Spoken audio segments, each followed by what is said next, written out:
நீங்கள் உட்கொள்ளுகின்ற பொழுது நீங்கள் கொஞ்சம் கவனமாக இருக்கணும். ஏன்னா நற்கருணையை நீங்கள்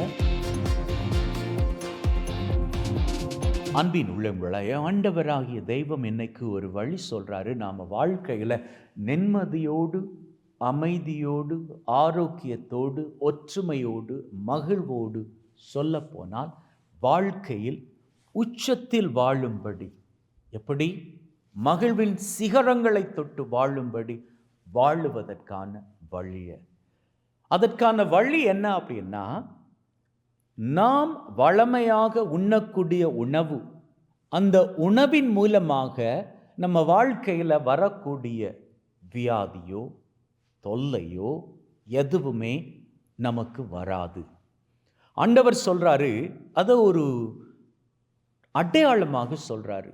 எப்படின்னா, நீங்கள் அன்றாடம் உண்ணக்கூடிய உணவு 3 வேளையாக இருக்கட்டும், 2 வேளையாக இருக்கட்டும், 4 வேளையாக இருக்கட்டும், சிலர் 5 வேளை, எப்படி வேணாலும் இருக்கட்டும், நீங்கள் உண்ணக்கூடிய உணவு, இந்த உணவின் மூலமாக உங்களுக்கு கிடைக்காத ஆசீரை நான் உங்களுக்கு கொடுப்பேன்.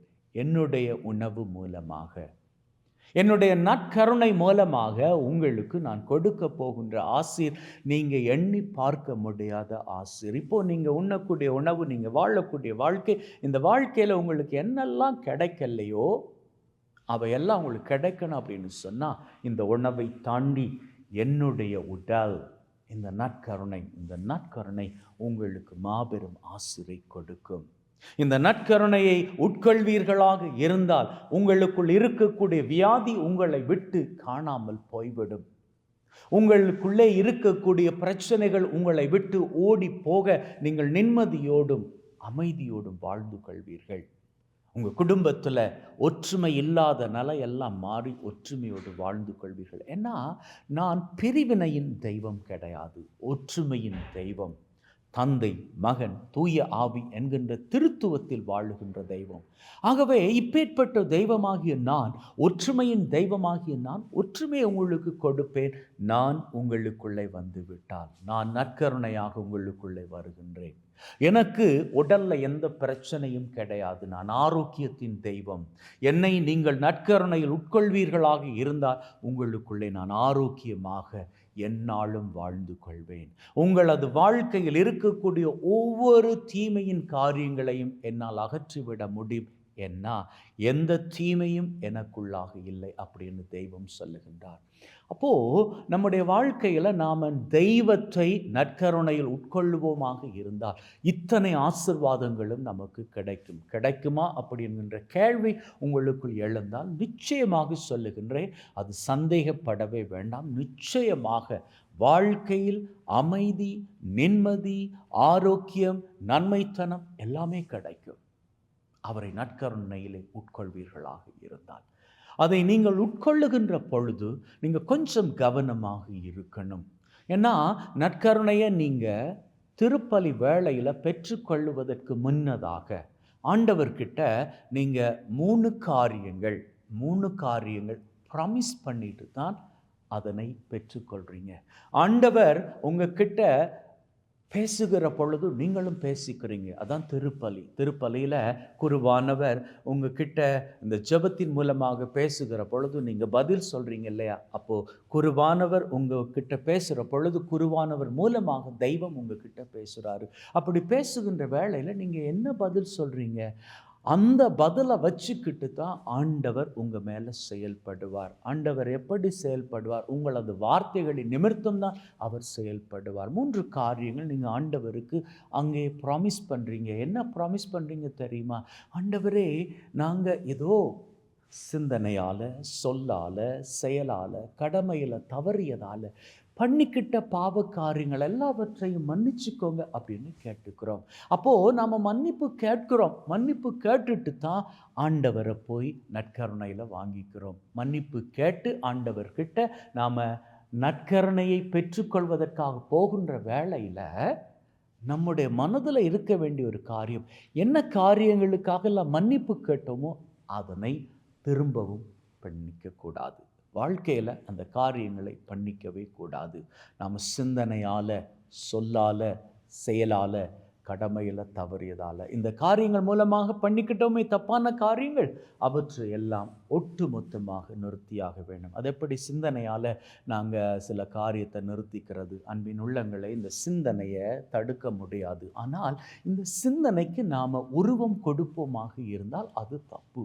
அதுதான் அங்கே சிந்தனையால் அப்படின்னு சொல்லி வரக்கூடிய காரியமாகும். அடுத்தது சொல். அடுத்தவர்களை நாம் காயப்படுத்துவது, அது தப்பு. அடுத்தது செயல். நாம் நம்முடைய நடவடிக்கை மூலமாக நம்ம கொடுக்கக்கூடிய சமயங்களில் சைலண்ட் ட்ரீட்மெண்ட் கூட அது அடுத்தவரை காயப்படுத்தக்கூடியது. அடுத்தது கடமையில் தவறுவது. நாம் கரெக்டாக இந்த டைமுக்கு அங்கே போகணும் அப்படின்னு சொன்னால் அங்கே நாம் ஒரு நிமிஷம் பிந்தி போனாலும் கூட அது கடமையில் தவறுவது தான். இந்த காரியங்களெல்லாம் பண்ணதுக்கு நாங்கள் மன்னிப்பு கேட்குறோம் அப்படின்னு சொல்லி மன்னிப்பு கேட்டு தானே ஆண்டவரை போய் பெற்றுக்கொள்கின்றோம். அப்படி பெற்றுக்கொள்ளுகின்ற பொழுது ஆண்டவர் உள்ளே வர்றாரு. ஆனால் அந்த ஆண்டவர் செயல்படணும் அப்படின்னு சொன்னால் நீங்கள் சொன்ன காரியத்தில் நிலைச்சிருக்கணும். இது முதல் காரியம். ரெண்டாவது காரியம், நீங்கள் நன்றாக பாருங்கள், ஆண்டவராகிய தெய்வம் உங்கள் கூட, அது டெய்லி மாஸாக இருந்தால், அதாவது அந்நாளாந்த பலியாக இருந்தால், ஆண்டவர் உங்கள் கூட 2 விதமான வாசகங்கள் மூலமாக பேசுவார். ஒன்றில் ஆண்டவர் பழைய ஏற்பாடு மூலமாக பேசுவார், அல்லது நற்செய்தி மூலமாக பேசுவார். சரி, இவை 2 மூலமாக பேசலை அப்படின்னு சொன்னால் ஒருவேளை ஆண்டவர் இந்த திருப்பாடல் மூலமாக பேசுவார். எது எப்படியோ ஆண்டவர் உங்கள் கூட பேசுவார். அப்படி பேசுகின்ற பொழுது ஒரு செய்தி உங்களது மனதை தொடும். அந்த செய்தியின்படி நீங்கள் வாழணும்.